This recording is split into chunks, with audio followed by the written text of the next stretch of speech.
Bienvenue à Love dans notre version face cam. Dis-moi, jeunesse consciente, quelle est ta vision du bonheur? À combien es-tu prêt à l'acheter pour toi et pour les générations futures? Changer le monde n'est pas la mission vaine ou impossible qu'on le pense qu'elle est. Changer le monde, c'est une qualité de vie, une forte vibration que l'on s'engage à émettre tout le long de notre vie. Que tu sois donc chrétien, musulman, juif, bouddhiste, païen ou encore athée, ma question pour toi est la suivante. Quel est ton niveau de spiritualité? Quel est le rôle de la jeunesse pour la prévention des conflits et la culture de la paix en Afrique et dans le monde? J'aimerais toucher là un élément capital, essentiel. La jeunesse aujourd'hui est le pilier de la stabilité dans toutes les choses. L'Afrique présente une population de plus de 90% jeunes dans les pays en développement. La moitié de la population mondiale a moins de 30 ans. Oui, nous avons un grand rôle à jouer dans l'équilibre social, économique et politique à l'échelle mondiale. Mais regardons de plus près, qu'est-ce que c'est que la paix? C'est quoi la paix? En spiritualité, la paix est un état de calme profond, de sérénité, face aux troubles internes et externes qui peuvent venir, qui peuvent se présenter à nous, comme la peur, la colère, l'anxiété, etc. La paix intérieure en spiritualité, c'est un calme, un équilibre émotionnel, un équilibre mental. Avec cette vie mouvementée, comment obtenir cette paix et la garder? Déjà, par l'introspection, par l'apaisement de soi, se retirer dans le calme, pour calmer ces tempêtes de l'âme, pour calmer tout ce qui nous trouble, les pensées, les réflexions, se retrouver soi-même dans la méditation. En deuxième point, il faudrait déjà qu'on accepte les situations qui sont au-dessus de nos moyens. Tout ce que nous ne pouvons pas contrôler, nous devons le laisser dans les mains du divin, dans les mains de la nature, selon en quoi vous croyez. Selon ce en quoi vous croyez, vous devez laisser ça dans leurs mains. Ce qui n'est pas contrôlable par nous, nous devons céder ça au divin. En troisième point, nous devons nous libérer de nos rancœurs. Nous devons faire la paix avec nous-mêmes, ce qu'on se reproche, et nous devons faire la paix avec les autres. Nous devons pardonner aux autres. Libérer la culpabilité. Libérer les attentes illusoires qu'on se crée. Pardonner. En dernier point, je dirais, c'est développer une pratique d'harmonie dans la connexion avec les autres et non de division. Lorsque nous avons fait tout ce travail sur nous, nous pouvons dire là que nous sommes un atout pour le monde. En effet, nous devenons là un atout pour le monde. Un atout sur quel point? Parce que déjà nous, en faisant ce travail, nous réduisons nous-mêmes le stress et nous réduisons aussi le stress que nous produisons et qui est contagieux parce que le stress est contagieux, ça se transmet, donc nous réduisons la transmission du stress aux autres qui nous entourent. Nous restons concentrés et prenons les bonnes décisions pour nous et pour les autres.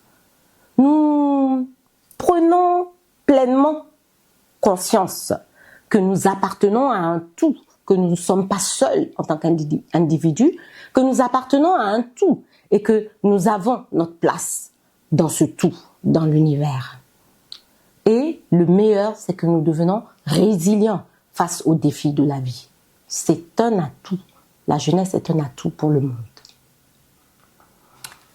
En résumé, s'il n'y a pas de paix intérieure, on ne peut pas la donner autour de nous. On ne donne que ce qu'on a. Si on n'a pas de paix intérieure, on ne peut pas la donner aux autres. Tandis que la paix est le bien le plus précieux que l'on ait. Nous devons absolument la protéger. L'ancien président ivoirien, Félix Houphouët-Boigny, avait dit que la paix n'était pas un vain mot. C'était un comportement.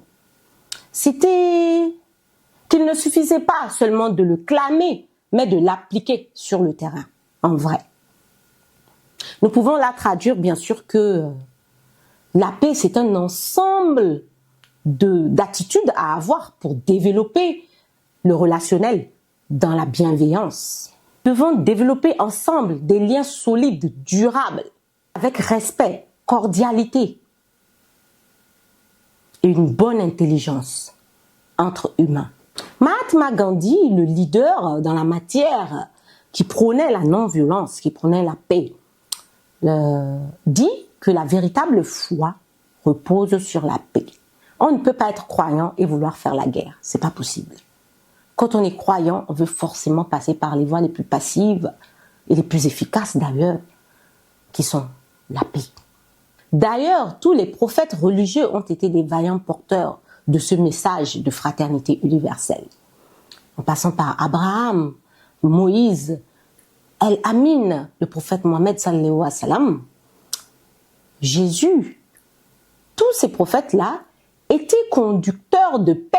Cette vision de la fraternité universelle, de la paix, est d'ailleurs le pilier principal de l'islam. J'ai d'ailleurs une question à poser à mes frères musulmans qui sont partisans du djihad. Croyez-vous que un individu qui a été contraint à se convertir serait d'une utilité pour Dieu? Je pense plus que le djihad dont parlaient les transcripteurs, c'était plus une introspection, une guerre interne qu'il fallait faire. Avec ses moyens matériaux et ses moyens physiques, il fallait faire une guerre interne et pousser les autres aussi à faire des guerres internes et non des guerres physiques. Voyons maintenant quel est le rôle de l'éducation à la citoyenneté dans la culture de la paix. Pour moi, la paix doit être basée autant sur l'expression des cœurs que sur l'expression de la raison.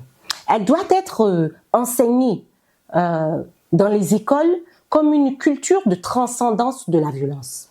La culture de la paix n'est pas innée, ça s'apprend, ça s'enseigne. La paix, c'est la démonstration d'une force tranquille et de la sagesse à travers l'amour, le dialogue et le calme. La paix est-elle une faiblesse ou un signe de faiblesse? Non. Évidemment que non.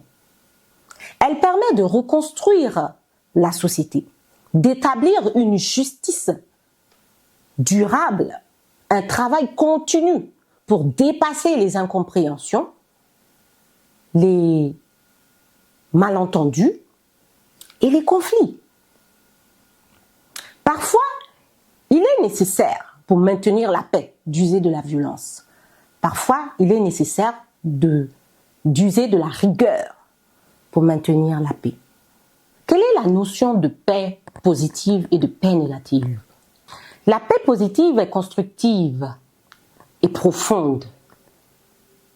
Elle procure une qualité de vie qui amène un développement durable sur le plan de l'éducation, de l'économie et de la santé. Tandis que la paix négative est une paix de surface.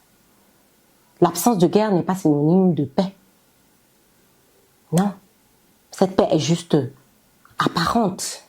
Cette paix est juste apparente et cache des tensions internes, intrinsèques, et bloque l'évolution. La stagnation est le premier symptôme de l'absence de la paix. Et ce symptôme est très très très vite détectable.